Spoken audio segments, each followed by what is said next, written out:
So yeah, we're kind of in the Midwest neighborhood, Yeah, not too so to far. speak. Yeah, yeah, definitely. Well, cool, man. Well, thank you for taking a minute out today. I'm looking forward to getting into your you got Yeah, so much going on here. I'm looking forward to getting into it. So thank you.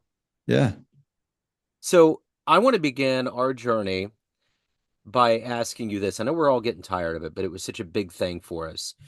sure. How did you survive COVID? How did you get through that pandemic era, and how did it change the way that you do things now?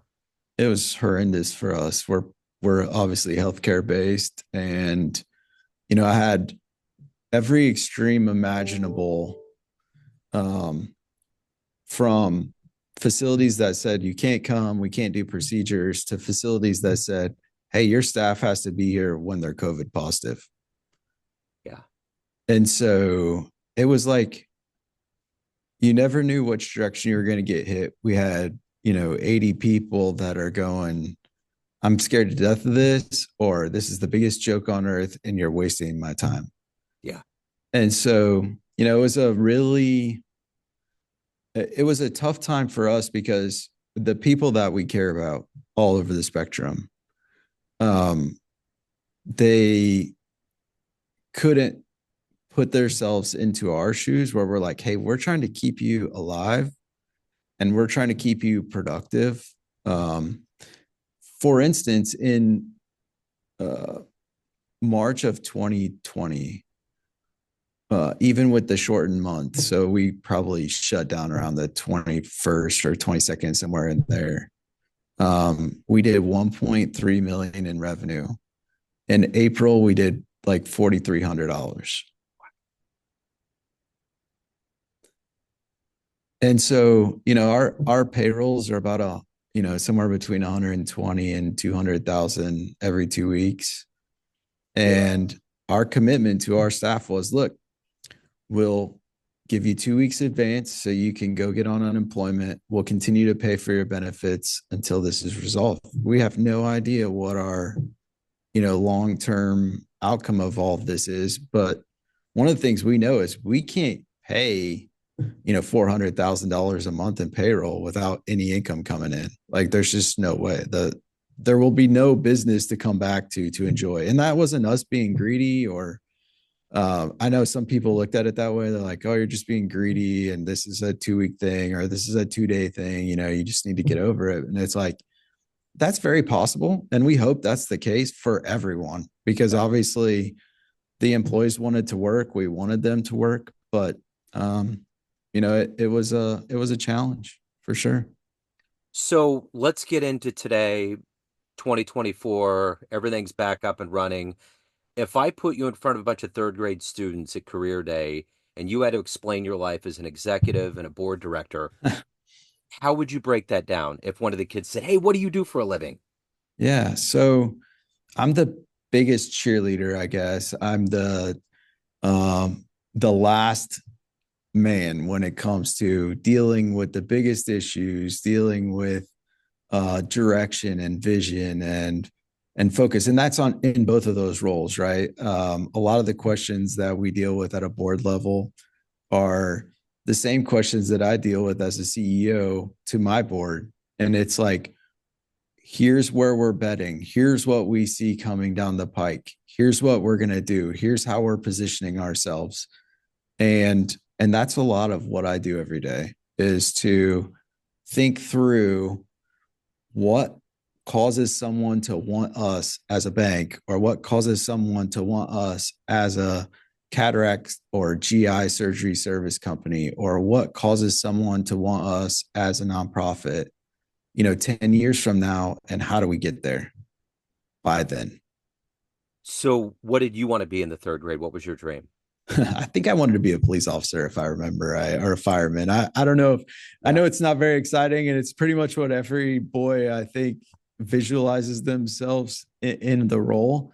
But I've always loved helping people, and I think that's why I've oriented myself so closely with healthcare because we're really a major logistics company. We just finish with healthcare.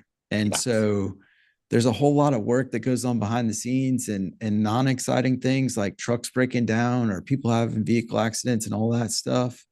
But at the end of the day, I also get to watch, a perfect example is I was in Burgow, North Carolina one day, probably a year and a half ago. And this 96-year-old lady is got her cataract done. She sits up in bed and she just starts crying. And everybody's freaking out because we're in an OR. And when people cry, it's usually pain oriented. And everybody's like, oh my gosh, what's wrong? And the lady's like, I can see the clock. And we're like, well, you just had cataract surgery. So that's kind of expected. That's good. Help us to understand. And she's like, I got my first set of glasses at 16, and I haven't been able to look over and read the alarm clock in my room since. Wow. So this is 80 years of her life. Wow.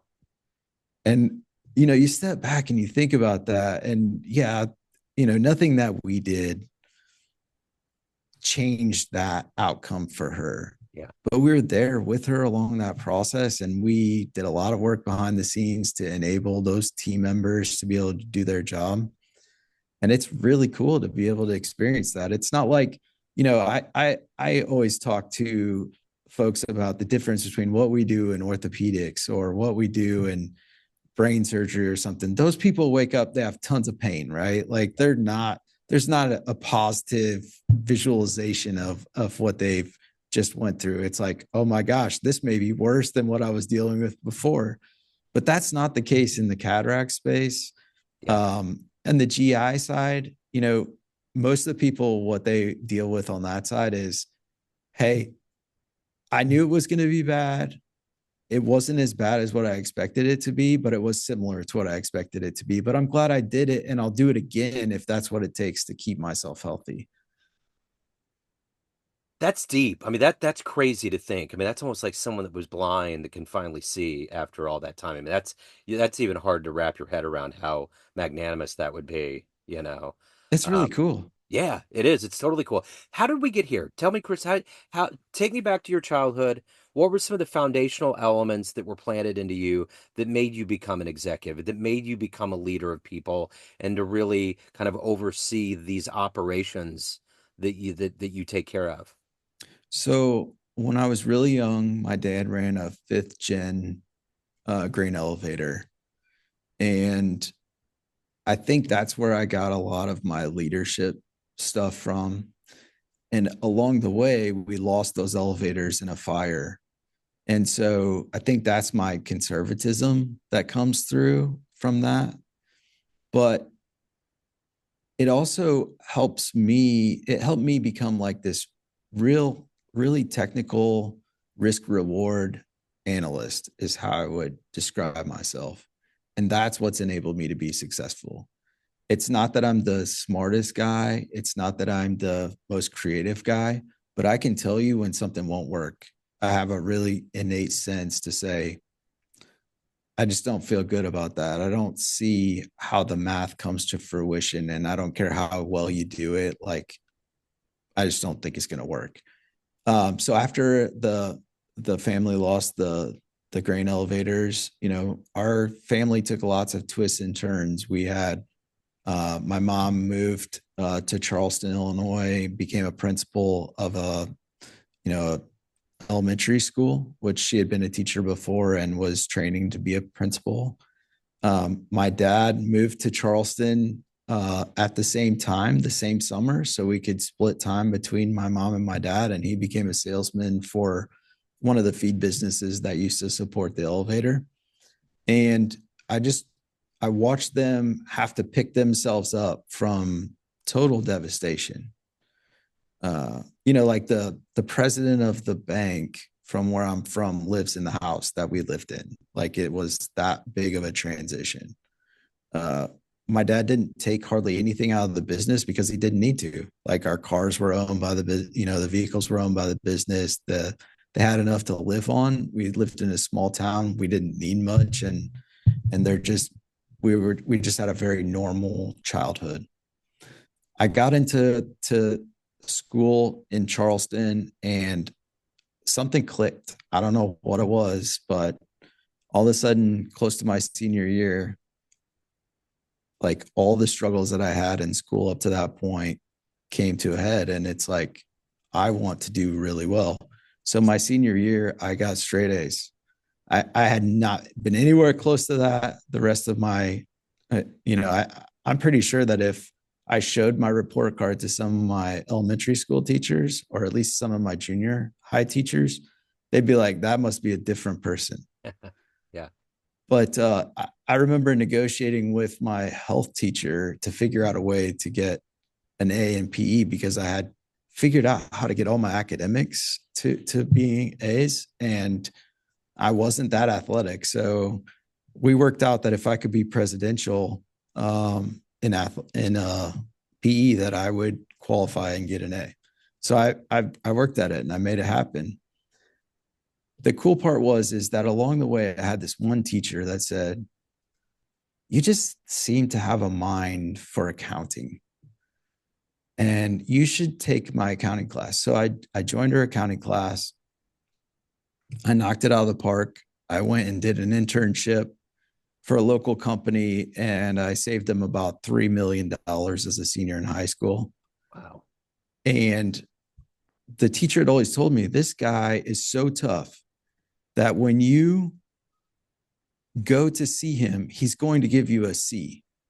And a C means that you are an average employee because that's how he grades everyone. If you do what his employees would do, you get a C. If you do better than his employees would do, I've never seen it, you would get better than that. I got an A. And the teacher's like, what did you do? Like, I've been sending people to this guy for years and I've never had anyone not get a C. And I was like, well, I was just doing this random thing. And I was like, why are we doing this? So I went and talked to the guy and he's like, well, what do you mean? I was like, you're taking shipments from your own company owned facilities that are damaged and you're writing them off on your books. Who would do that? If you got this shipment from a supplier and it was bad, you'd say, send it back. Yeah. And he goes, so what do you recommend? I'm like, let's just start building them. Let's just do an intercompany for all of the parts that come in that fail, because you're going to cause their quality to go up because they don't want that to hit their P&L. Yeah. But you've been insulating them for this for so long, it's going to take a while. So we went back and built an entire year's worth of damaged parts to all their other plants. And all of a sudden it was like, holy cow. So you can only imagine the plant manager was relatively satisfied. The controller that I was working for was relatively satisfied. I'm guessing that my name didn't come up very often when they were talking about those improvements, but I don't even care. I was Yeah. just thrilled to be participating in it. And Yeah. it all came from my job was to literally write off that inventory every single day. And I just got tired of doing ticket after ticket after ticket. Yeah. I'm like, this is so dumb. Yeah. Yeah. Wow. So then I went on to Lakeland College, got a 2-year associate's degree, went on to Eastern, got a bachelor's degree, um, turned around and got a master's while I was working. I was in a GM training program. They sold the company. I started off in sales after running their accounting department for a couple of years. And I guess it was about 4 years that I ran the accounting department. I went and knocked out of the park on the sales side. They sold the business. They said, look, the management team bought the company. We're not going to continue to develop you because we can't afford to pay you and pay off all the debt that we took on to buy this company. But you're a great salesman, so stay there. And I said, okay, let's do this until I figure out, what my long-term plans are. So I went and applied for this crazy job that I didn't deserve. And the guy's like, you can do this. And I was like, well, I'm glad you know that because I don't know that because I don't deserve it. I came from a job order costing organization because we printed books, believe it or not. Like Yeah. that's the other reason that I was focused on finding something else. But we printed books. And so you knew here's what you put into that book, how long you spent on every part of building that book, and then how did you do compared to what you sold it for. Well, in a process costing system, it just flies down the plant, right? I mean, there's just like thousands of pounds just rolling in food all the time down this plant. You have to figure out, how are we doing? Are we winning? Or are we losing? That's not the easiest thing to do. Yeah. We were running 3 lines with, I don't know, 250, 300 employees. And I'm sitting here going, man, I'm sure glad you believed in me. Well, 3 months after I got there, the plant controller was transitioned to another facility. And I started doing all the work because I was the most senior of the team that was there. There was five of us, I think, four or five of us. And I loved it. And my boss's boss, the guy that left's boss, came in to interview somebody with 17 years of experience. And the plant manager said, Doug, you're an idiot if you don't just promote Chris into that role. And Doug's like, well, I didn't even plan to interview him. And the plant manager's like, well, this is my plan. And you guys are a support function for me. I'm asking you to interview him. Yeah. And he came to me then, Brad did, and he's like, Chris, you're interviewing for this job. And I was like, I don't want that job. Like, I don't deserve that job. He's like, man, you've been doing it for the last 6 months. Just put your name in the hat. Go out to dinner with me tonight. I'll prep you for the interview. And he invested in me and he said, you can do this. Like, you've been doing it since Bill left and you do a great job. This is something that I need you to do. I trust that you will lead us in the direction we need to go. And you've helped us to be profitable every month since Bill left. And that's not an easy feat. So let's keep moving.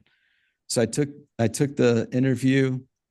The senior vice president, Doug, is the guy that went back and told the CFO of the whole company, which was owned by a major private equity firm, major private equity firm, that he wanted to hire this 25-year-old kid to be the plant controller for a $120 million business. And the CFO is like, no way. Like, I'll call him and have a conversation with him, but that just seems like a bad decision all in itself. And so Craig called me and was talking to me for like 15 or 20 minutes. He goes, well, kid, the one benefit that you have is I oversee HR and I oversee finance. So you will get an offer and it'll be within the next 4 hours. And I said, okay, that sounds good. Wow. So I became the plant controller.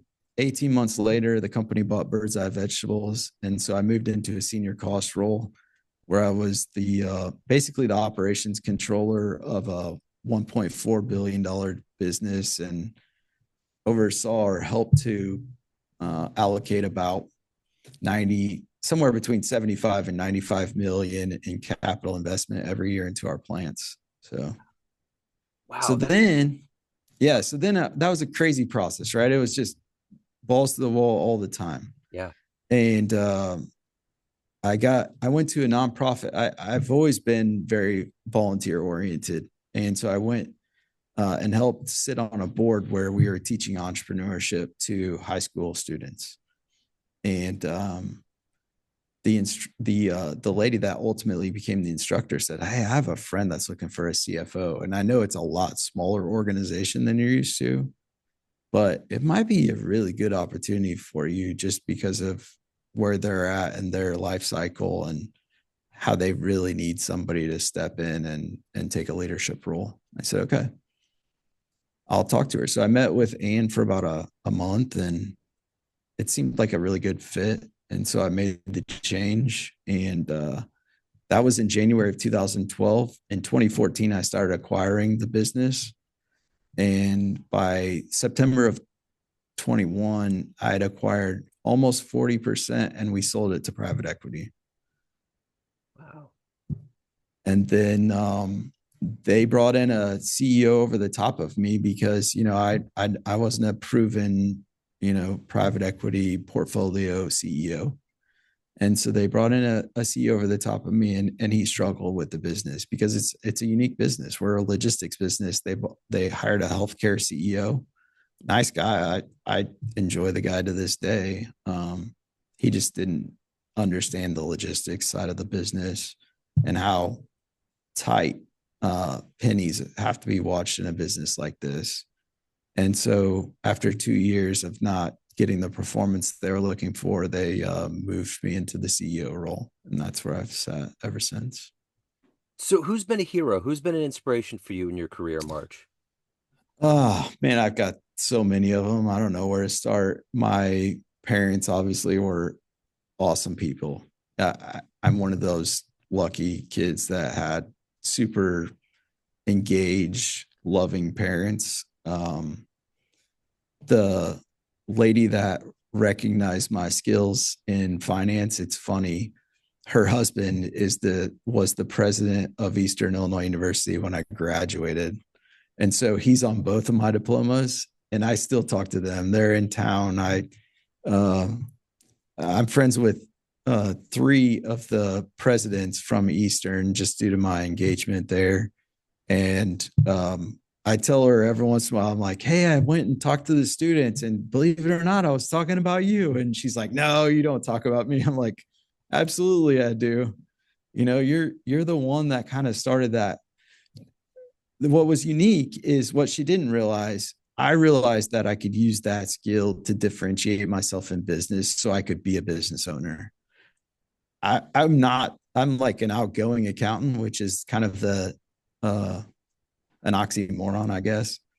And I say that with all the love in my heart because my wife is a CPA and that's what she does for a living. And she's pretty close to the exact opposite of me. She's more of a get it done.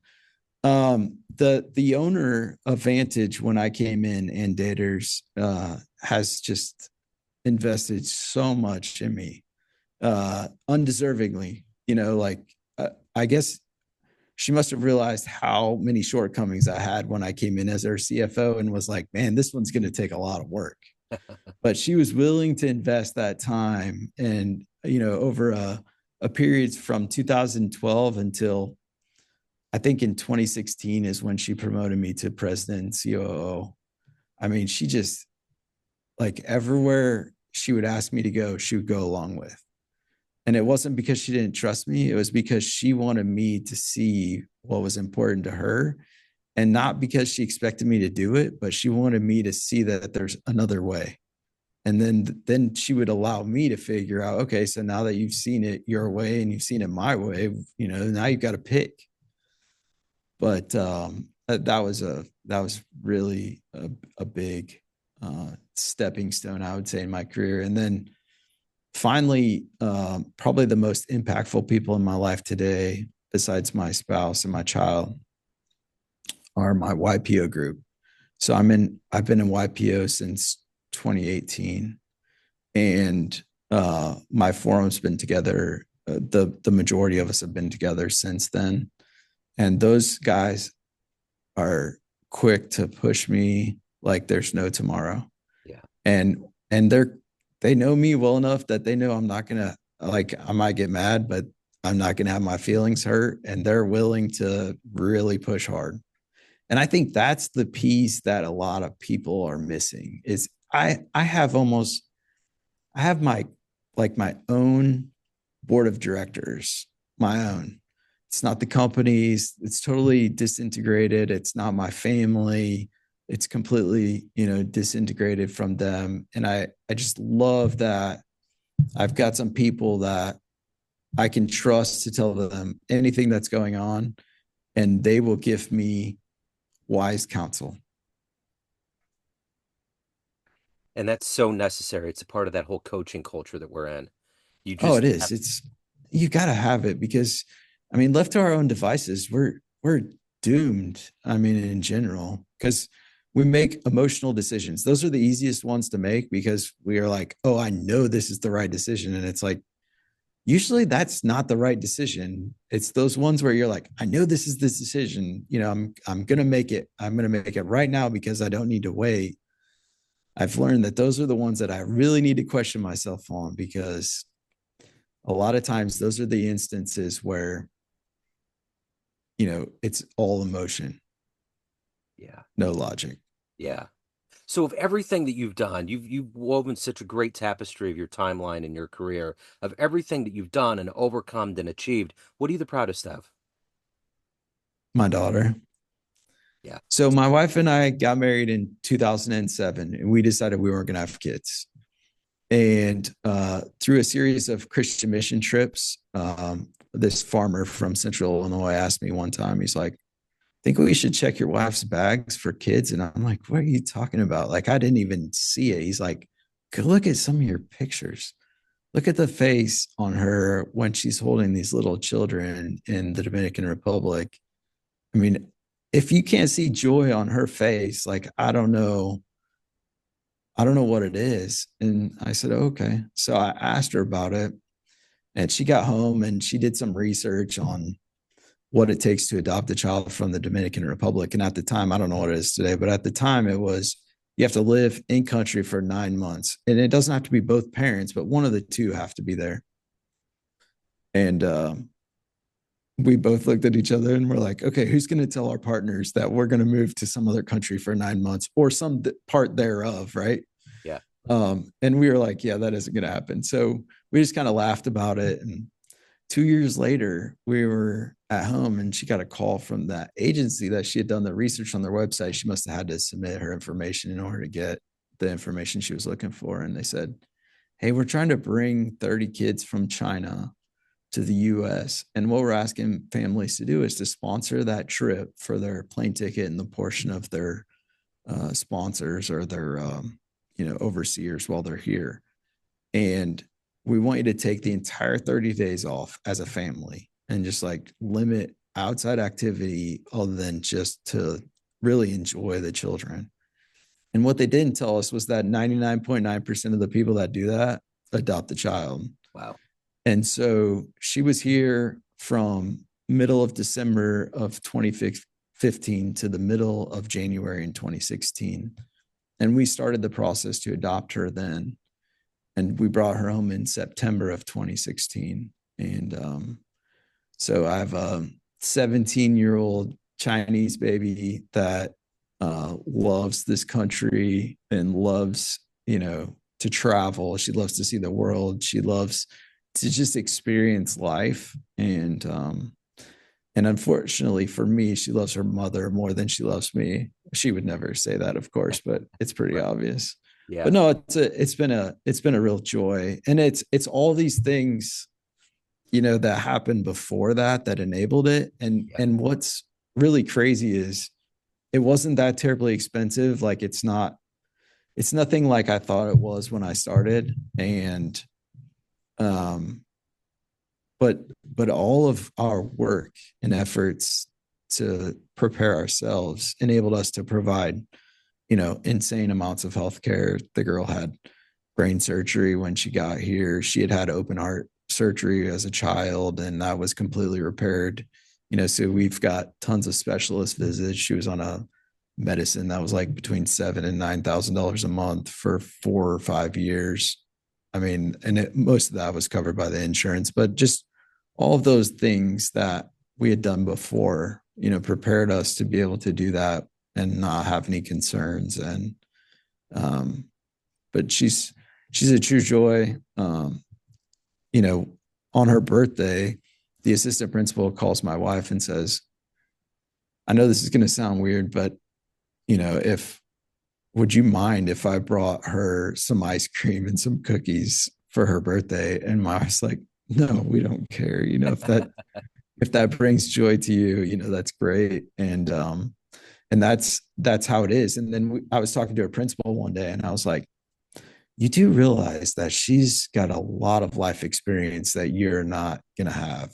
And he's like, well, what do you mean? I said, she's probably manipulating you to get all kinds of things you have no idea. And he's like, no, I don't think that's true. And I was like, oh, okay, well, how much influence did she have on her schedule? And he's like, she picked every teacher. I was like, oh, how many other students do that for? And he's like, I don't do that for anyone. And he's like, I was like, yeah, see, Yeah. but that's part of that process where she had to survive, Yeah. right? And so she learned those coping mechanisms. She can read people like a book, and she's not unwilling to ask for things that she wants. Yeah. Yeah. So let me ask you this, in all of these different capacities and roles you have in life, Yeah, everyone has this idea of you, family, friends, yeah, clients, colleagues, but you run the show. What's your yeah. perception of you? Who do you think you are? I'm a lucky kid from a small farming community that if I had to choose, I would spend more time in a tractor and less time behind a desk. I love what I do in the sense that I get to bring the best out in people. I get to encourage them to be their best, and I get to watch it. And not that I take any responsibility or credit for that, but after you sell a company, you don't have to be here to do the work. Like that's the advantage that I had. I would still do something. I don't know. I'm way too young to be retired, but I don't have to show up at a desk every day. I do it because I want to. Yeah. And and so I think, I think that's who I would describe myself as. As if you look at my LinkedIn stuff, I post a lot of stuff on LinkedIn. The one thing that the thread that you will see, or at least the post that I made, maybe it was late last week or early this week, it was, I don't even think my neighbors know what I do. Yeah. Like I live in the exact same house that I got married in. And, you know, yeah, I drive a nice vehicle, but it's a company car. It's not like it's mine or anything. I live an everyday life. I love to participate in the communities. I've got a board that I've sat on since 2008. And my wife keeps asking me, like, how long are you going to continue to volunteer on that board? You've been on there for 16 years. And I'm like, I don't know. It's once a month. And Yeah, that's why. So if anyone, speaking of LinkedIn, speaking of activity out there, if anyone wants to reach out, learn more about you, anything in your world, where can they go? yeah, that's the best place is LinkedIn. I do have I'm going to start a podcast here pretty soon. It's faithful.buzzsprout.com. Okay. But otherwise my LinkedIn, but the Buzzsprout site links you to my LinkedIn too. So just whichever is more convenient for them. So in my other incarnation, I have a jazz radio show, and you have the perfect Nice. last name. You would be the Yeah. perfect DJ. Chris Swing, are you kidding? It would be awesome.